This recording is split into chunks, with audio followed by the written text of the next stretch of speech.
तो हेलो दोस्तों, स्वागत है आप सभी का रोजगार विद खुशी चैनल पर। तो मैं मनोज कुमार आप सभी का स्वागत करता हूं। तो हम पढ़ेंगे आज सिंधु सभ्यता का दूसरा पार्ट, और उसमें पढ़ेंगे हम जो प्रमुख स्थल हैं उनके बारे में पढ़ेंगे कि कौन कौन से स्थल को किस राज्य में हैं, तो वो पढ़ेंगे। और हम देखेंगे कि सिंधु घाटी सभ्यता 3 देशों में फैली हुई है, तो इन 3 देशों में कौन कौन से जो महत्वपूर्ण स्थल हैं जिनसे क्वेश्चन पूछे जाते हैं, तो वो पढ़ेंगे आज। तो और अगर हमने पिछली वीडियो भी डाली है, तो अगर तुम्हें शुरू से देखना है तो उसमें अच्छा समझ में आएगा। तो पहले वो देखें और फिर इस वीडियो को देखें, तो बहुत अच्छा समझ में आएगा। तो थोड़ी सी बेसिक जानकारी समझ लेते हैं कि सिंधु घाटी सभ्यता को हड़प्पा सभ्यता भी कहते हैं, और जो हमारी आदि ऐतिहासिक सभ्यता भी कहते हैं, इसे कांस्य युगीन सभ्यता भी कहते हैं। और तो जब अंग्रेजी शासन चल रहा था हमारे देश में, तो 1921 के लगभग सर जॉन मार्शल के नेतृत्व में खुदाई शुरू हो गई थी। तो जभी से हमारे सबसे पहला जो स्थान मिला था वो हड़प्पा था। उसके बाद मोहनजोदड़ो की खोज हुई, तो इसी तरह अन्य स्थान खोजे गए। लेकिन अगर वर्तमान में देखें तो लगभग 1500 के करीब जो स्थान है इसके वो खोजे गए हैं। चलो तो दोस्तों देखते हैं आज। तो सबसे पहले देखते हैं अफ़गानिस्तान, और फिर ये पाकिस्तान। ये है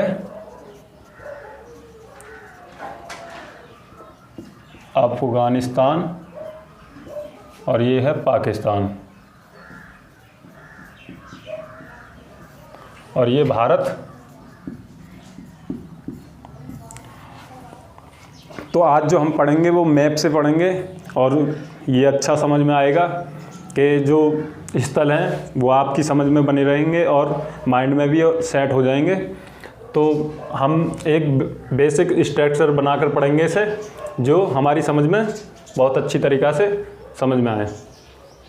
तो देखते हैं, पहले जो हमने देखा था कि 2 स्थल अफ़गानिस्तान में पाए गए थे, तो पहले उन्हें देख लेते हैं। लेकिन हालांकि उनसे क्वेश्चन नहीं आते, लेकिन अगर कभी कभी क्वेश्चन भी आ जाए तो हमें ध्यान होना चाहिए। तो देख लेते हैं। एक है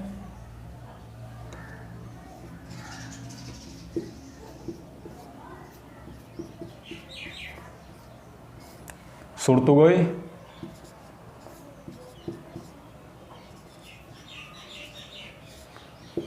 और दूसरा है मुंडीकाक।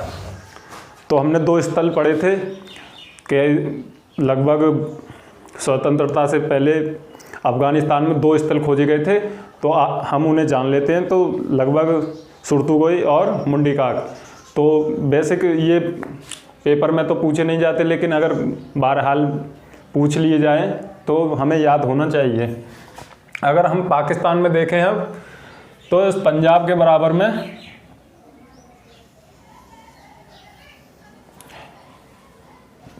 पंजाब 2 हिस्सों में बटा हुआ है, एक भारत का पंजाब और एक पाकिस्तानी पंजाब, जिसे हम पश्चिमी पंजाब पाकिस्तान का पंजाब और पूर्वी पंजाब भारत का पंजाब।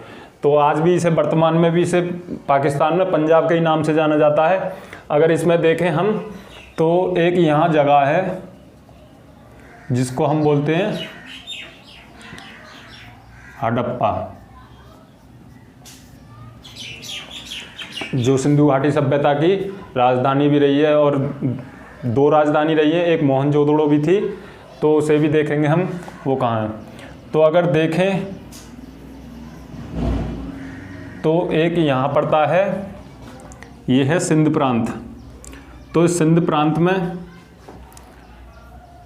जो ये सिंधु नदी है ये ऐसे बहती है। तो यहाँ सिंधु नदी के दाहिने तरफ यहाँ मोहनजोदड़ो है।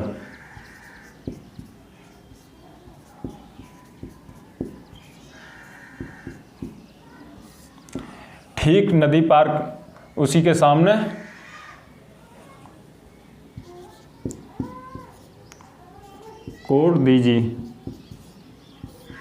कोटदीजी है। और अगर यहाँ देखें नीचे बाईं तरफ सिंधु नदी के, तो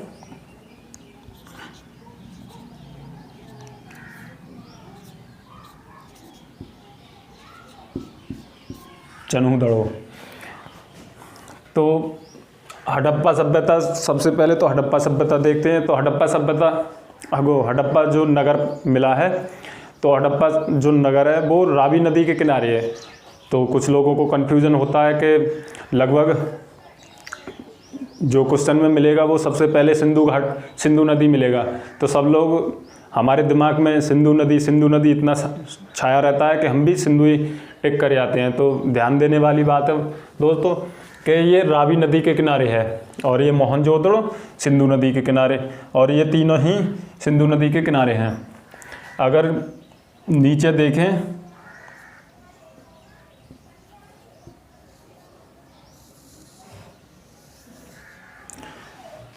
तो ये बलूचिस्तान, पाकिस्तान का एक क्षेत्र है बलूचिस्तान। तो यहाँ पर एक जगह है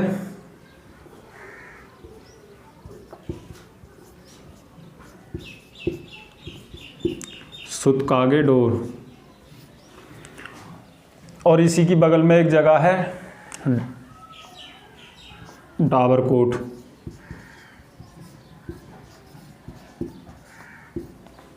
और इसी की एक बगल में जगह है बालाकोट।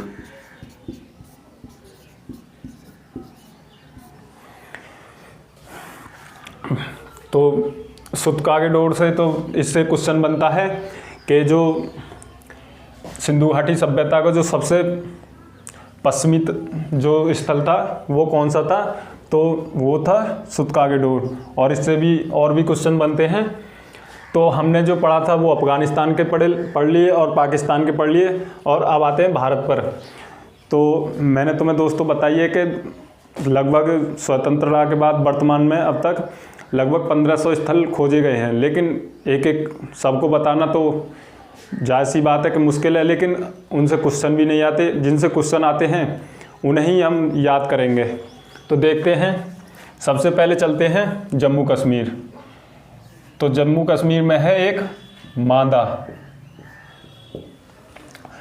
तो मांदा से एक क्वेश्चन तो यही बनता है कि जो सिंधु सभ्यता का सबसे ऊपरी या उत्तरी जो छोर है वो कौन सा स्थल है, तो मांदा है। अगर देखें दूसरा इससे नीचे आते हैं तो पंजाब है। तो पंजाब में देखें तो पंजाब में भी एक दो याद कर लेंगे। पंजाब में एक तो पड़ता है, यहाँ लिख लें, पंजाब में एक पड़ता है रोपड़, जो वर्तमान में रूपनगर के नाम से जाना जाता है पंजाब में। और दूसरा पड़ता है एक संघोल।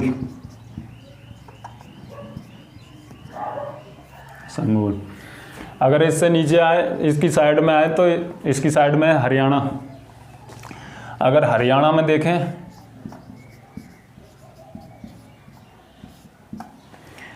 तो हरियाणा में सबसे पहले तो पड़ता है बनवाली।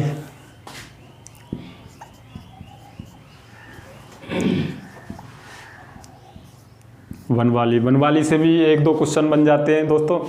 जैसे तो बनवाली से एक दो क्वेश्चन बन जाते हैं, जैसे मिट्टी के हल के प्रमाण प्राप्त हुए हैं और बैलगाड़ी के खिलौने प्राप्त हुए हैं। तो इन बनवाली से भी एक दो क्वेश्चन बन जाते हैं। और हरियाणा में और देखें तो एक है राखी गढ़ी।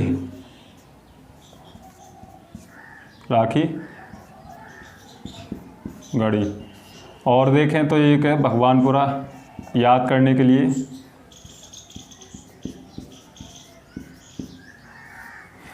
तो राखी गढ़ी। अगर दोस्तों देखें तो सिंधु घाटी सभ्यता का जो सबसे बड़ा नगर था वह था मोहनजोदड़ो, जो पाकिस्तान में है वर्तमान में।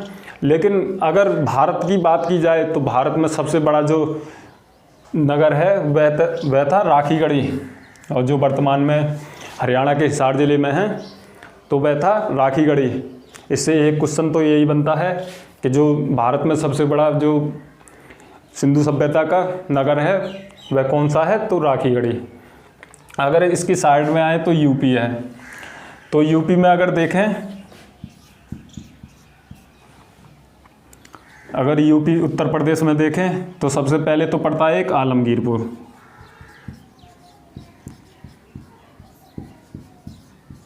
आलमगीरपुर। तो आलमगीरपुर से एक क्वेश्चन बनता है कि सिंधु घाटी सभ्यता का सबसे पूर्वी जो छोर था वह कौन सा था, तो वो आलमगीरपुर था। आलमगीरपुर कहाँ पड़ता है, तो यूपी उत्तर प्रदेश में पड़ता है। और अगर याद करें तो इसमें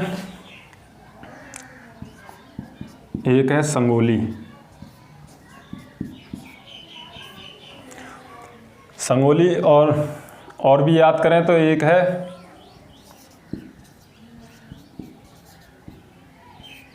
बड़गांव। अगर इससे नीचे आए तो इससे नीचे है राजस्थान। अगर राजस्थान में देखें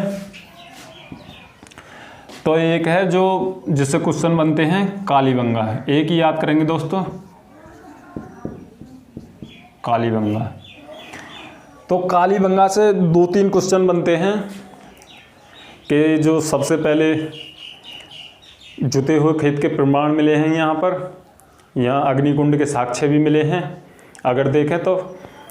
और एक जो सबसे बड़ा क्वेश्चन बनता है कि यहाँ से काली चूड़ियों के प्रमाण भी मिले हैं। अगर कभी कभी क्वेश्चन में ये भी पूछ लेता है कि इसके जो खोजकर्ता हैं उनका नाम क्या है, तो उनका नाम भी याद करना बहुत आसान है दोस्तों। कि एक है लाल एवं थापड़, इनका पूरा नाम बीवी लाल है। तो जो बीवी लाल हैं, बीवी लाल एवं थापड़, तो कालीबंगा की जो सबसे पहले खोज की थी तो इन्होंने की थी बीवी लाल एवं थापड़ ने। अगर देखें तो हमने पिछली वीडियो में ही पढ़ा था कि हड़प्पा सभ्यता की, हड़प्पा नगर की जो खोज की थी, हड़प्पा स्थल की, तो वो दयाराम साहनी ने की थी। और जो मोहनजोदड़ो की खोज की थी वो राखलदास बनर्जी ने की थी। तो हम ऐसे भी याद कर सकते हैं 2-3 जो इम्पोर्टेंट है, तो क्वेश्चन पूछ लिए जाते हैं पेपर में। अगर इसके नीचे देखें गुजरात, तो पहले गुजरात देखने से पहले महाराष्ट्र देख लेते हैं। महाराष्ट्र में एक है ही, तो वो है दाइमोबाद।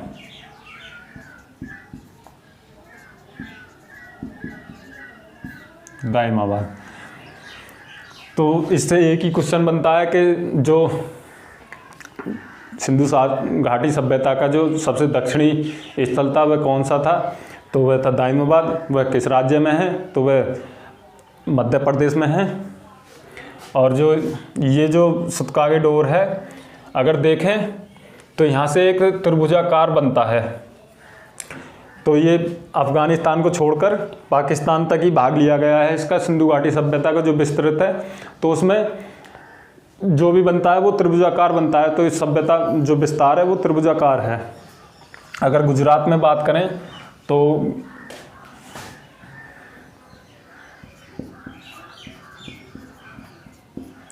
गुजरात में अगर पहला ही नाम देखें तो पहला है लोथल। अगर दोस्तों लोथल की बात करें तो इससे 2-3 क्वेश्चन बन जाते हैं कि इस यहाँ से जो सबसे पहले जो मिले हैं वो चावल के भी प्रमाण मिले हैं। और यहाँ से अग्निकुंड भी मिला है। और अगर देखें तो ये सबसे बड़ा व्यापारिक केंद्र था उसका, सिंधु घाटी सभ्यता का। यहाँ से व्यापार विदेशों में भी होते थे, देशों में भी होते थे, और देश के अंदर भी ये सबसे बड़ा व्यापारिक केंद्र था। तो इससे ये क्वेश्चन बन जाते हैं। अगर दूसरा देखें तो दूसरा है धौलावीरा। तो धौलावीरा, तो दोस्तों इसे देखें धौलावीरा, तो ये एक सुव्यवस्थित नगर था जिसमें नालियों की व्यवस्था एक लकड़ी की थी। हम देखते हैं हर जगह पर, हर नगर में जो नालियों की व्यवस्था रहती है वो ईंटों की रहती है, लेकिन जो धौलावीरा नगर था इसमें जो नालियों की व्यवस्था थी वह लकड़ी की थी। ये लकड़ी के प्रमाण मिले हैं। अगर तो दोस्तों अगला देखें तीसरा, तो इसमें सुतकोतदा। अगर सुतकोतदा के बारे में देखें तो यहाँ से भी एक क्वेश्चन बन जाता है। वह है कि यहाँ से जो सबसे पहले जो साक्ष्य मिले हैं वो घोड़े के अस्थिपंजर के साक्ष्य मिले हैं। बताया जाता है कि जो विदेशों से घोड़े आते थे वो घोड़े जाते थे, तो यहाँ से घोड़े के अस्थिपंजर के साक्ष्य मिले हैं। तो एक क्वेश्चन ये भी बनता है कि सिंधु घाटी सभ्यता में पूरे जितने भी लोग थे वो घोड़े से परिचित थे? तो नहीं, केवल सुतकोटदा से ही घोड़े के साक्ष्य मिले हैं। और अगला देखें तो अगला है चौथा नंबर इसमें रंगपुर। रंगपुर से एक ही क्वेश्चन बनता है कि अगर लोथल के बाद अगर चावल के साक्ष्य मिले हैं तो वो रंगपुर से मिले हैं। और भी इसमें याद कर लेंगे दोस्तों। दो और याद कर लेंगे दोस्तों इसमें। एक है भगत राव और दूसरा है रोजदी। तो ये दो और याद कर लेंगे। तो वो दोस्तों हमें पता है कि स्वतंत्रता के बाद जो सबसे ज़्यादा स्थल खोजे गए हैं वो ज़्यादातर गुजरात में ही खोजे गए हैं। आपको देख के पता भी लग रहा होगा कि इतनी लंबी लिस्ट है सब राज्यों में। तो सबसे ज़्यादा जो स्थल खोजे गए हैं वो गुजरात में खोजे गए हैं। अगर इस जो सिंधु घाटी सभ्यता है, अगर इसकी बात करें कि इसमें ईंट किस प्रकार की लगी हुई थी और इसमें जो नगर नियोजन था वो कैसे था, किस तरह लोग रहते थे, कौन कौन सी सुविधाएं थी लोगों के पास, तो अगर उन्हें देखें तो सबसे पहले आते हैं हम। तो थोड़ा सा मिटाना पड़ेगा दोस्तों।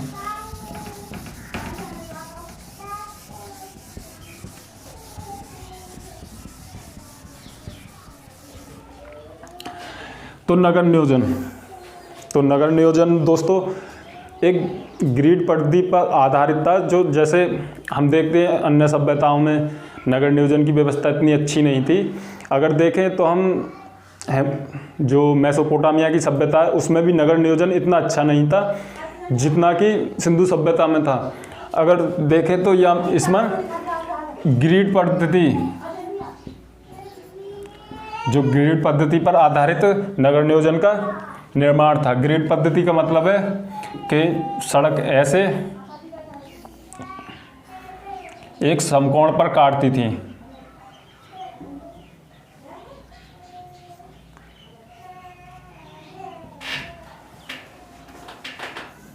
तो एक समकोण पर काटती थी।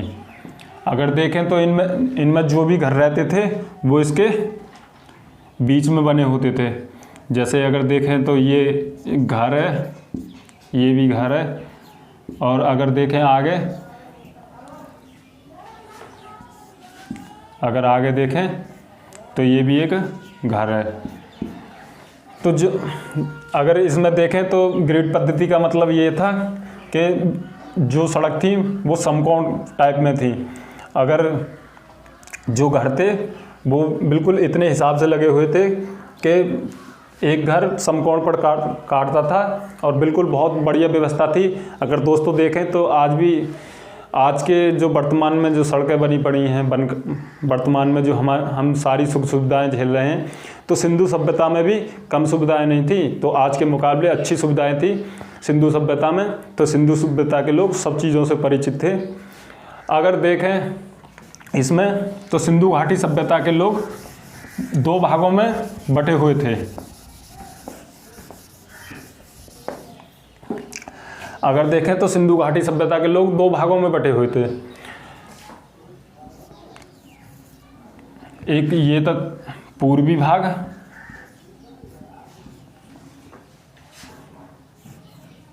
और ये था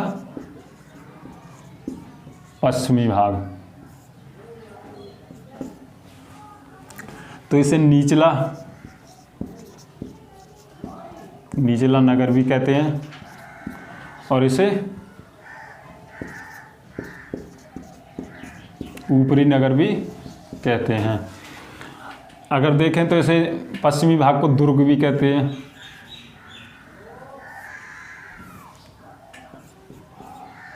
दुर्ग। तो इसमें क्या खासियत थी कि जो निचला नगर था उसमें लोग गरीब और इसमें दुर्ग में अमीर लोग रहते थे। अगर देखें तो इसमें जो किसान मजदूर थे वह रहते थे और इसमें जो अमीर लोग थे वह रहते थे।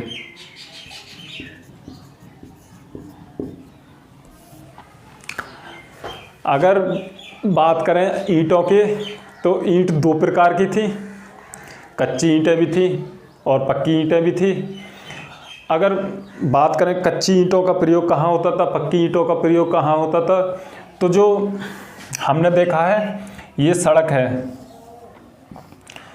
तो ये जो सड़क है और यहाँ जितने भी ये मकान भवन जितने भी ये घर बन रहे हैं, तो जो पक्की ईंटें थी तो वो घर बनाने में, विशाल भवन बनाने में काम आती थी, और जो कच्ची ईंटें थी तो वो सड़क बनाने के काम आती थी। अगर सड़क की बात करें तो सड़क दो प्रकार की थी। सड़क की बात करें तो सड़क दो प्रकार की थी, एक मुख्य सड़क और एक जो थी वो गली वाली सड़क थी। अगर हम देखें तो चित्र के माध्यम से, तो ये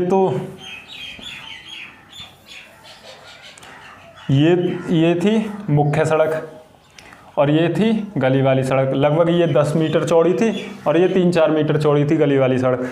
तो अगर इसमें देखें तो ज़्यादातर मकान थे वो गली में भी सड़क पीछे आती थी, तो दोनों तरफ मकानों के सड़क रहती थी, एक मुख्य सड़क और एक गली की सड़क। अगर देखें दरवाजे, तो जितने भी नगर थे, मोहनजोदड़ो, हड़प्पा और भी अन्य भी नगर थे, सब लगभग 90% जो नगर थे सबके जो दरवाजे खुलते थे वो पीछे की ओर खुलते थे, मुख्य सड़क की ओर ना होकर के वो गली की सड़क की ओर खुलते थे। अब इसका हम कारण भी समझ सकते हैं, या तो उन्हें सुरक्षा के हिसाब से उन्होंने पीछे के लिए गेट बनाया होगा, या फिर मेन रोड पर ज़्यादा वाहन चलते हैं तो धूल कण के हिसाब से पीछे के लिए वो बनाया होगा गेट। तो अगर देखें तो एक लोथली एक ऐसा शहर था जिसके दरवाजे सामने के लिए खुलते थे। एक क्वेश्चन तो यहाँ से यही बनता है कि लोथल एक ऐसा शहर था जिसके दरवाजे सामने की मुख्य सड़क की ओर खुलते थे। अगर आगे बात करें कुआं की, तो लगभग हर घर में व्यवस्था थी कुएं की भी, पानी की हर घर में व्यवस्था थी। अगर देखें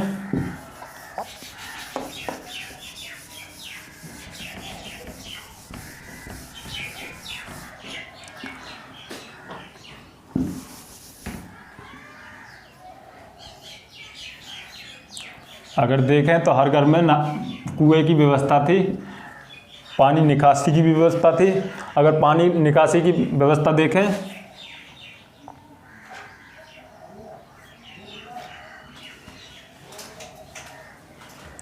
तो ये पानी निकासी की व्यवस्था थी, और ये जो गली की सड़क में नाली थी ये मुख्य सड़क की नाली में जा कर के मिलती थी, मुख्य सड़क की नाली में जा कर के मिलती थी। और मुख्य सड़क की नाली का पानी एक हौज टाइप का गड्ढा था, उसमें जाके रुकता था। जितना भी कचरा आता था इसमें तो वो एक हौज में जाके रुक जाता था और पानी आगे निकल जाता था। इस कचरा के लिए कुछ व्यवस्था भी की थी निकालने के लिए। अगर देखें तो अगला है शौचालय।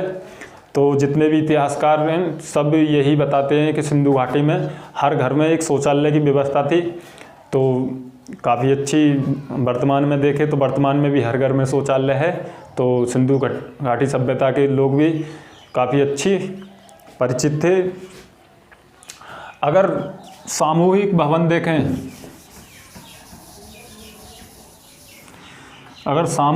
देखें, तो मोहनजोदड़ो में हम चलते हैं स्नानागार के पास। तो मोहनजोदड़ो में एक जो भवन है,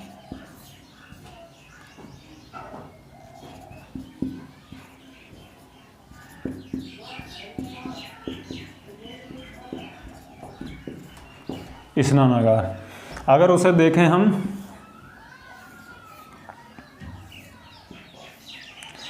तो यहाँ पर साइड में सीढ़ियों की भी व्यवस्था थी उतरने के लिए, और इसमें नहाने के लिए बहुत अच्छी सुविधा थी। और लगभग इसकी लंबाई चौड़ाई भी पूछ लेते हैं पेपर में, तो इसकी लंबाई थी 11.88 मीटर और जो चौड़ाई थी वो 7.01 मीटर और जो गहराई थी वो 2.43 मीटर। तो इसमें साइड में यहाँ कमरे भी बने हुए थे। कपड़े बदलने के लिए लोग आते थे, नहाते थे और इन कमरों में कपड़े भी बदलते थे और कपड़े बदलकर वो सामूहिक समारोह में जाते थे। अगर इससे अलग देखें तो एक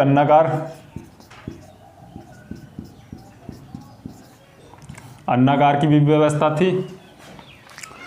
तो अन्नागार में देखें तो अन्न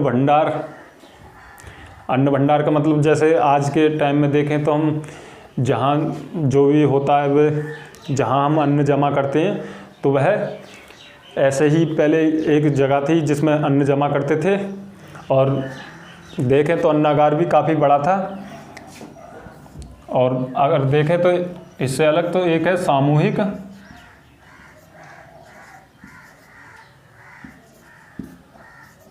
सभागार। सामूहिक सभागार भी देख सकते हैं सामूहिक भवन में। तो दोस्तों मुझे आशा है कि आप लोगों के समझ में आया होगा। तो हम जो अगली वीडियो लेके आएंगे तो वो सिंधु घाटी सभ्यता के ऊपर लेके आएंगे। उसमें टेबल वाइज हम जो भी स्थल हैं और जिन स्थलों से प्राप्त हुए हैं तो मेन जो प्रमुख हैं हम उनकी चर्चा करेंगे। तो दोस्तों आगे नेक्स्ट वीडियो में चर्चा करेंगे। तो दोस्तों आपको वीडियो पसंद आई होगी तो लाइक करें, सब्सक्राइब करें और अपने दोस्तों को शेयर करें। और दोस्तों वीडियो